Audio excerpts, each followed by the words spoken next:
The impact of the system is undeniable.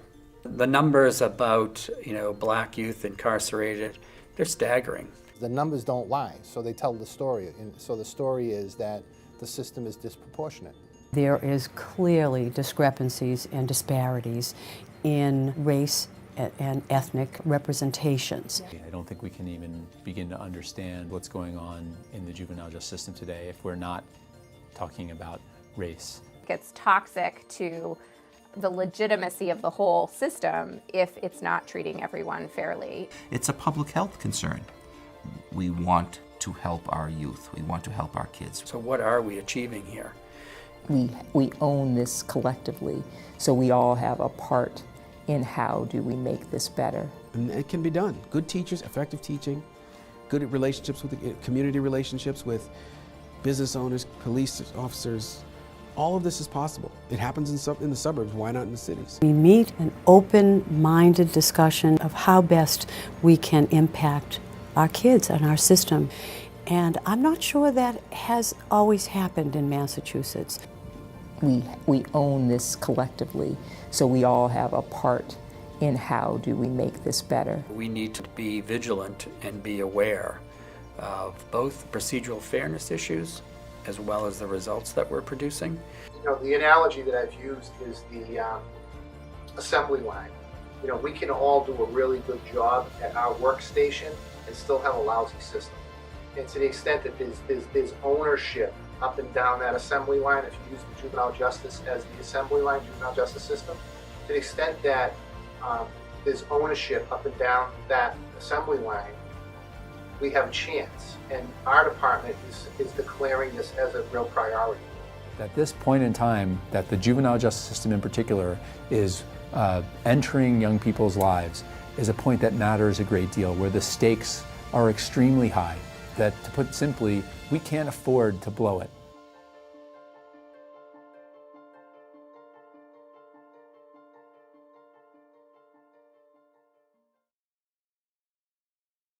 Massachusetts has great reason to be proud of how we take care of our children. We were first in the nation on educational achievement and health care coverage for children. Despite some of these incredible advances, disparities exist for some of our youth. The youth population in Massachusetts is 67% white and 33% youth of color. When you get to the detained population, however, everything flips. 68% are youth of color and 32% are white. Right now, children of color in Massachusetts are burdened in a lot of different ways. So they're much more likely to live in high poverty communities. They're much more likely to go to underperforming schools.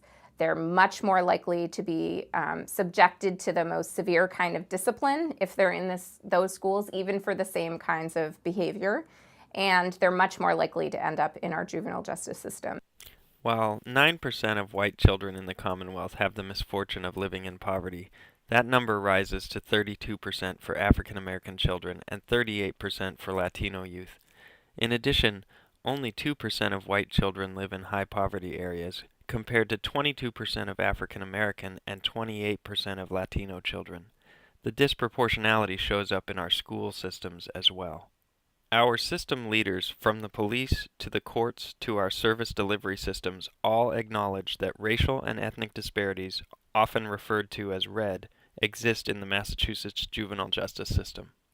As a regional director in Boston for 11 years, I was responsible for the Metro Youth Service Center, and the detention programs and the committed programs in that building are almost exclusively minority and have been for years.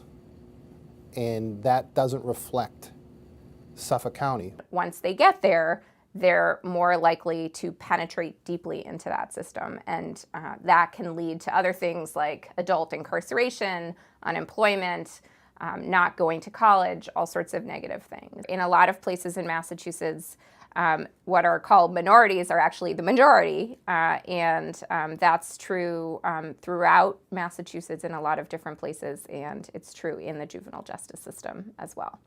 While data collection by race and ethnicity could be improved at many decision points in Massachusetts, There is enough data to see that disparities exist at every point along the line in the juvenile justice system.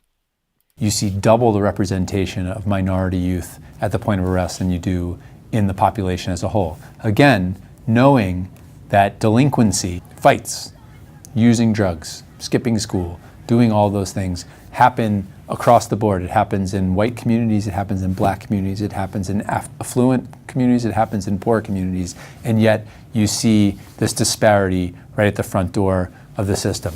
Over the last 10 years in Massachusetts, the use of detention has decreased dramatically, but this decrease has not been happening at the same rate for all youth. The rate of decrease has been sharpest for whites. This means that racial disparities at pretrial detention are actually increasing in Massachusetts. This is making system leaders and community members ask the question, what are we going to do to combat this trend? Especially when we know that disproportionality can compound itself and get worse at each step in the juvenile justice system. What you then see is the disparity gets greater at the next point. Right? Now when you're talking about the decision to prosecute, it gets greater. Then at the point of disposition, and you're talking about which kids get on probation versus which kids get placed, the disparity grows even further. So at each point in time, we see a bigger and bigger population of minority youth, of youth of color, who are getting the most severe sanction as we move along. And that can represent all kinds of things, but it's certainly not something that we can ignore as being an issue. We know that many of the disparities exist in systems and communities before youth even come into contact with a police officer. In Massachusetts, both the child welfare system and the school systems can play the unfortunate role of feeding into the juvenile justice system. What we've learned over the last many years through the data is that the school system is often a feeder for youth of color into the juvenile justice system, as well as child welfare system. You won't always be able to prove that there was different treatment or an intent to discriminate on the part of a teacher or a police officer.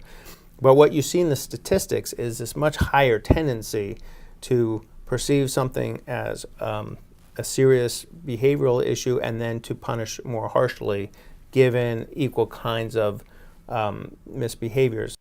While schools and child welfare may feed into the juvenile justice system, our system has the responsibility to look deeply at itself, to turn inward and ask, are we doing all we can to combat and not perpetuate disproportionality? There is no one cause of the disparities that exist in our system. The way these disparities can be seen most clearly in the justice system is by calculating the relative rate index. This number represents the ratio of a given racial population compared to the white population at the same point in the system, then balanced against the Commonwealth's general youth population ratios. In 2014, the black detention RRI was 7.00. A black youth was 7 times more likely to be detained than a white youth in Massachusetts, and a Latino youth was 5.5 times more likely to be detained than white youth in Massachusetts. You know, as I've seen here in Massachusetts, looking at the data, to be able to look at each of those decision points with scrutiny, to be able to think about equity at each of those points and say, who are the kids coming to this point and are we treating them the same? I think, you know, the best that we can do is at each point in time have a very deliberate purpose. Maybe you're asking, why does it matter? As long as crime and detention continue to fall, who cares if the numbers aren't always evenly aligned? The answer is that this imbalance impacts us all, people in and out of the system, in negative ways. So the system itself is not a benign intervention. It's just a harmful place. And the reason is not because it's full of bad people, but because it tends to disconnect kids from the things that are really important and which help them live normal teenager lives and get on the right track. Detention takes kids away from their families, schools, and support systems and exposes them to negative peer influences. Despite the best efforts of system workers, a stay in detention is often a traumatic experience for youth. These experiences increase the odds that kids will reoffend. Study after study shows this. Our system is actively, albeit unintentionally, contributing to the public safety challenges in our Black and Latino communities. Arresting, processing, and incarcerating youth at disproportionate rates is an excessive financial burden on our state, vital funding that could be spent more productively in those same communities. It's a question of common sense, justice, fairness, and equal application of the law. It's also about building Massachusetts' future. If we're allowing entire communities to suffer, stunting their prosperity and potential in favor of incarceration and limitation, then we are diminishing future economic prosperity across our state. Youth represent the future. This is the moment to give all our children a shot at equality and a future that is fair and just. This is not about sort of casting blame on police or casting blame at other parts of our society around the disparities that we see. They're deep within our country and they go far beyond the justice system.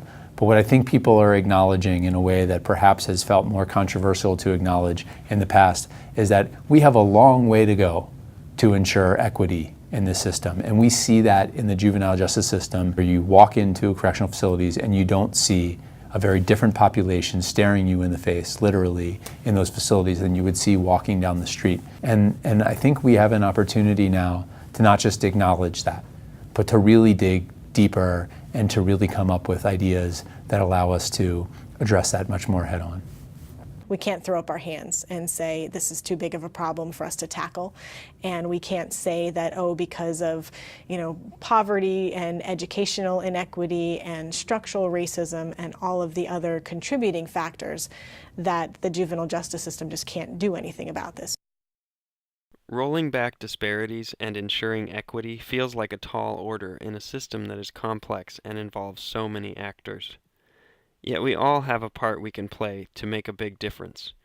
We have to take steps to break the cycle. We know that it is a huge problem, but we know that the problem is exacerbated by many small decisions that we all make as professionals every day. And if we're willing to take ownership for our part of the system, we have the ability to have an impact on those disparities. People who get involved in the juvenile justice system don't do so because they want to hurt kids. They don't get involved in that system because they want to be unfair. They get involved because they want to help. Genuinely, they could be other places inside of the criminal justice system. They want to help kids before things go far too wrong. So what can we do? What can you do in your corner of the juvenile justice system to affect personal and system change? Talking about race is difficult, but we have to be able to address it head on in order to move the dial on these problems. If I'm having a conversation with a group of people about racial and ethnic disparities, and no one is feeling the least bit uncomfortable, then we are getting nothing done. Because part of this work requires us to do a little self-reflection and to also think about those decision points that we own, and that's not comfortable. First, we need to be aware of our own biases and how they affect our outcomes. Implicit bias is this notion of how we associate things, even unconsciously. Unconscious association.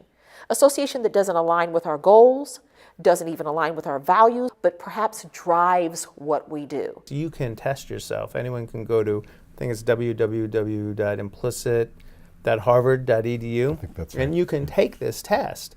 And it's a neurologically based test, so you can't control the outcomes, but you can reflect on what it means. No one is immune from having implicit or unconscious racial bias. I've taken the test. I'm a civil rights advocate. I have tested as having negative attitudes about blacks.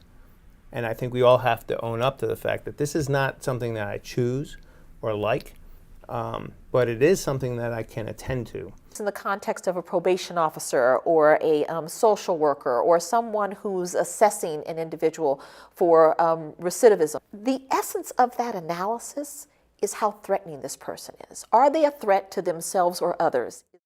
If your brain is already demonstrating that you believe this person is more threatening before they've said anything in the interview, then what you hear from them may appear to be more threatening. So we stop looking solely at the facts that are before us, and we color each of those facts with the threat response.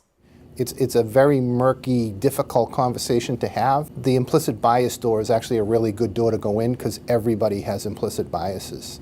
Kids, families, and clearly all of the adult practitioners in the system. We did a survey of our own staff. They're making a determination at intake of race and ethnicity. We were all over the place. We had no one best practice that we had trained everybody up on. There was even variance in practices by a single probation officer. So depending on the crush of time or whatever, people did, shorthand ways. That was like a Hispanic name. I'll just call him Hispanic. Putting people in silos, giving them a lot of individual autonomy without a lot of checks and balances allows for bias to continue, not because the people want to be biased, but because it means that the part of the brain that's supposed to turn on to undo the bias isn't turning on. How do we get the part of the brain to turn on that we know actually keeps us from using bias in the decision making? People inside of the juvenile justice system make very similar decisions over and over again in their individual roles. If they were actually to pull out a case, and then another case, and then another case, and then they say, I'm going to pull 10 different decisions that I made about 10 different young people. They're all very similar decisions with people who were in very similar positions, but did they have the same outcome? And what role did I play? There's a lot of bias built into the system itself that can be addressed by decision makers, organizations, and creative thinking. And the key to that is to look at those results, document them, look at the data at all aspects of our decision making. You can do things like create a group process to make certain types of decisions where there's checks and balances so that you know that you're getting other opinions into the fold when you're making the decisions. One of the methods to reduce individual bias in our system is to infuse other perspectives in decision making. So it is not one person operating alone who will make an important decision about a youth. I think it's important that you have a staff and a workforce at all levels that reflect the communities that are being served. It's not just the skin color, it's a diversity of experience and thought and ideas. The answers are always better when they come from a group. Not one person knows it all. So to have other people in the room that are challenging assumptions or bringing a different level of information to the conversation leads to a better outcome in terms of policies, in terms of practices, in terms of how you're setting priorities, in terms of decision making. So having a room filled with people of one ethnicity and bringing in one token person from another ethnic group and saying, hey, look what we did here, we diversified, that's not going to change the decision making. It's not going to make the system any more fair. Having a group of people who are from different places and have different ideas and different perspectives changes the way we as a group make decisions. We start thinking about other options that we wouldn't have considered before. We start being more creative and innovative in the way we approach problems, not because that person of that ethnicity was in the room alone, but because there were so many different types of people in the room. The leadership and the staff in the Massachusetts juvenile justice system are much wider than the population that is in the juvenile justice system. The research tells us, and I think that most good practitioners would tell you, is that connecting with young people has an impact on whether or not whatever you're doing with them is going to work. In the short run, it means that staff and leadership need to really be sensitive to what that means, and it is incredibly critical that all of them are culturally competent and willing to acknowledge what the impact of that is and how that feels to the children involved in our system. Cultural competency, unfortunately, is quickly going to become this buzzword thing that people think is, but the elements there, I mean, I think it's a breakthrough in terms of awareness, like people's awareness of other. We spend a lot of time judging people who are different. It's not to say that this is right and this is wrong, or this is righter or wronger, if that's a word. If this person's ignorant of this person's, this boy's sort of reality and how he's been raised to this point, he has no chance of breaking through. Those who work in the system and come from a different background than the kids in the system on a daily basis have to be willing to learn about the communities and families that these youth come from. It is crucial to learn about those youth and their culture to do your job effectively. You don't need to walk a mile in their shoes, but understanding, educating yourself should be a priority for everyone in this system. Racial and ethnic disparities has really emerged as a significant concern in Massachusetts, not just with the Department of Youth Services. I think Massachusetts is actually at the point where we, from a leadership standpoint, are contemplating, what's the next step? What does an action plan look like? We need to collaborate and coordinate what we do so that, one, we don't do harm and that we achieve, the very best results. I've worked in places that told me that we don't collaborate, we cooperate, and that there's a big difference. And I think that that's sometimes what systems can fall victim to. In efforts to reduce racial and ethnic disparities, it's really critical to bring all stakeholders to the table, both juvenile justice stakeholders as well as stakeholders from other child serving systems, including the education system as well as the child welfare system, because it's in partnership with those systems that we're able to identify alternative strategies for working with youth who may have in the past presented to the juvenile justice system, but really have other needs that need to be addressed. Red is not a new problem in Massachusetts, and many positive programs are already underway to reform the system and reduce racial and ethnic disparities. These interventions tend to work best when many system players collaborate. It is a system-wide change. And how do we do that? We have to make that determination together. One opportunity that is presented perhaps in probation and some system change in probation needs to follow in line with what's going to happen with our judges, with the Department of Youth Services, with these kids that are dually involved. Dually involved youth are those involved with the Department of Children and Families in the child welfare system, who then become involved in the juvenile justice system. We have a potentially exciting pilot in Hampden County that's court-based with the Hampden County Juvenile Court to identify child welfare kids at the point of delinquency. So for a child welfare involved kid, treat that initial delinquency, that first arrest and arraignment, as a very significant event in that kid's life. And we've been working hand in hand with the Department of Children and Families now for a period of years. The Dually Involved Youth Pilot Program allows for communication between DCF and court clinicians, prosecutors, defense attorneys, and families. More information is gained about the children and their families by all parties.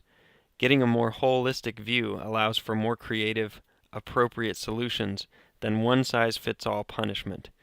This process applies to all dually involved youth regardless of race, but the fact that youth of color are more likely to be involved in the DCF system means that this pilot program helps reduce red in the deep end of the justice system. We see high numbers of these concerned populations coming into DYS and that they're involved with DCF. It's difficult to figure out how we can answer the problem of disproportionate minority contact with different systems, either the DCF system or the DYS system. And that's what we're doing here. We're taking a system change and trying to affect the kids who are involved. And if a large majority of those kids involved are populations that we have concerns with regarding racial disproportionality, then we hope to affect those numbers of kids being committed, which would be great on a statewide level. The Hampden County pilot has been really great because we've had most or all of the significant parties at the table, including families, and trying to figure out ways to basically keep low-risk kids in the community. If you want to address racial and ethnic disparities, if you want to move the dial, then you're going to have to address both personal bias, individual bias, and system-wide bias. You need to sort of step back and look at policies and ask yourself, is this a policy that might impact families of color differently? It's usually not because of some nefarious reason or because anyone is trying to treat one child better than another. It's usually because there's a component missing in the system, an option that's not available, that lets us respond in a way that will give those youth similar outcomes. Long before I came on, there was a group actively working on bringing what's called the JPAS tool, an assessment tool, to our courts. The Massachusetts Juvenile Probation Arraignment Appearance Screening Tool, or JPAST, is a tool designed to predict whether youth will appear for the court at their future hearings. The tool has been validated by nationally known researchers at the University of Massachusetts Medical School to assure that it is objective for all youth, no matter their race or ethnicity. So it's really built on factors that are in the record that allow for a very quick determination that a youth is more or less likely to appear for their first hearing post-arraignment. It's an opportunity to assess at that point of arraignment as to whether or not that youth will be at risk from returning to court or not. The JPAST is a very simple tool, very brief, very quick, because it needs to be done during the intake process. It allows the judge to consider more information in making the decision, because the judge has to be responsible not only for the best interest of this child and where this child or youth should be placed at that point of arraignment, but also has to be mindful of public safety. It isn't just a matter of filling out a tool, giving somebody a score, or announcing it in court, because the tool ultimately is just that. It's a tool. It's one piece of information. But the tool is not meant to simply assist judges in making informed placement decisions at arraignment. The JPAST's objective measurements have a direct impact on Red. There was a great deal of care taken to make sure that the tool didn't have any bias built into it, gender, race, ethnicity. It needs to not be interview-based, because that leads to certainly complications and the potential to introduce bias into the process. That's the value of the tool. It gives you sort of an objective look at the factors that the math and the science have told us are associated more or less strongly with a youth's likelihood for failure to appear. Well, Your Honor, this is a youth, according to the validated risk instrument, that has a very low probability for failure to appear. So it doesn't make any difference whether it's a male or female, or a black youth or a Hispanic youth or a white youth. What they look like, what they sound like, who their family is, what their community is.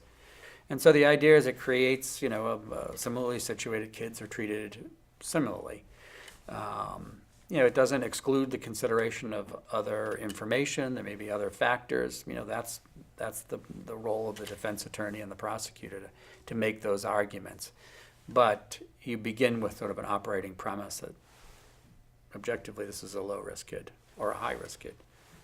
And what I love about it is that every stakeholder had input into how it would launch in our courts. And I'm proud to say, and I believe we are the first in the country to launch this particular tool. And we've had the benefit of Dr. Vincent from UMass Medical to present this extraordinary tool for our use. These same researchers at UMass Medical School have also worked with law enforcement to develop a similar tool at the police level, known as the Massachusetts Arrest Screening Tool for Law Enforcement, to help officers and departments make decisions about which youth to divert from the system. My colleague Rachel and I have very recently, as you know, been working with the Department of Youth Services and probation and a lot of other players in the juvenile justice system here to help them make a tool that will give some direction as to whether a youth should go into pretrial detention. And I think we could use the very same sort of process with you for creating a tool that could be used with police. It's split between items that increase the likelihood of a youth's failure to show up for arraignment and items that increase the likelihood of rearrest. I like the use of an unbiased, objective instrument that will really just base it on the facts. commanding officers decide to get all this information and decide what type of risk this kid is to the community in the future. So there's research methods that we can use to make sure that the tool is not biased. And in our world, what biased would mean is that if an African American youth was more likely to score high on the tool than a white youth, and the African American youth was not more likely to be rearrested than the white youth, then it would be biased. What is actually happening here in this tool is that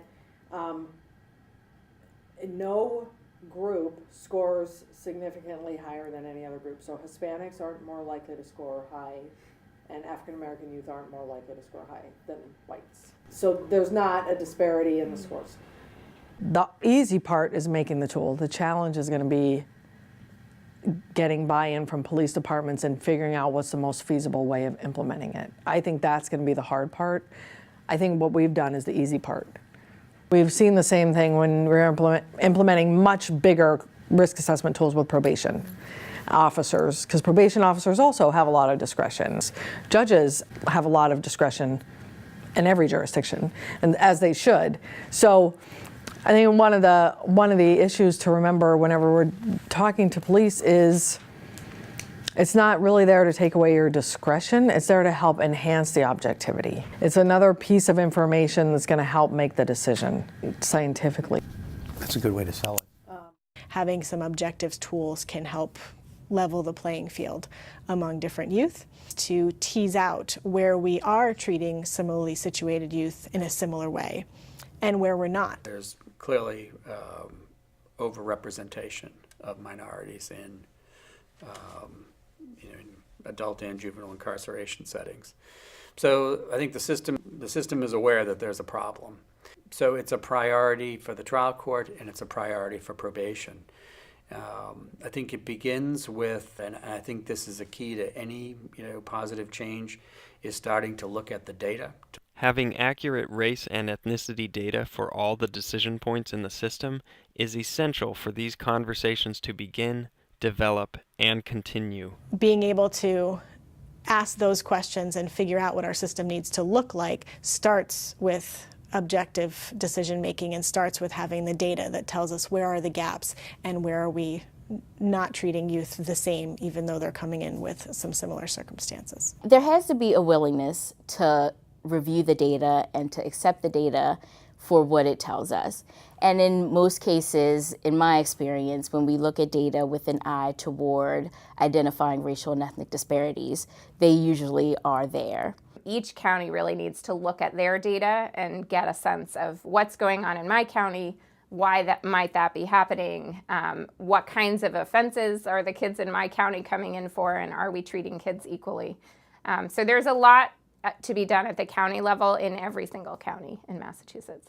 We need to increase our awareness and pay attention to building in those procedural safeguards to make sure that we're not, if we really are trying to achieve the best results for the people that are in our care and custody, as well as public safety, as well as long-term welfare of society, then we really need to produce the best results. And the key to that is looking at those results and looking further upstream at procedurally what are we doing to make sure that we get the very best results. The sharing of data is important because just looking at the data from the juvenile court is not enough. The data needs to surround the entire child, and that what has happened to this child at its entry point in school, what has happened to this child at the point of contact with police. We are further down the line as we meet this child. So the responsibility lies in each and every one of the stakeholders that impact juvenile justice and child welfare issues.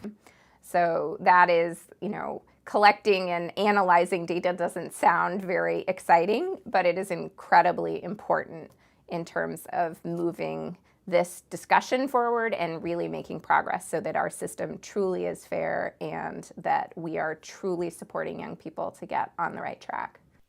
Armed with the data, personnel from across the system can begin the frank, honest conversation about the role of race and the disparities at each point along the line. Solid data supports these conversations and encourages every system worker to play a role in devising solutions. The first part of the conversation has to be a willingness to accept that there are disparities in the system for youth of color, and a willingness to then address them. It's a hard conversation because we all have our own stuff. Everybody comes into any conversation with who they are, with what their experiences were, how they were raised, what their own individual values are. And especially I find in the juvenile justice system, most people are coming into the juvenile justice system because they want to make a difference, and they want to make a positive difference.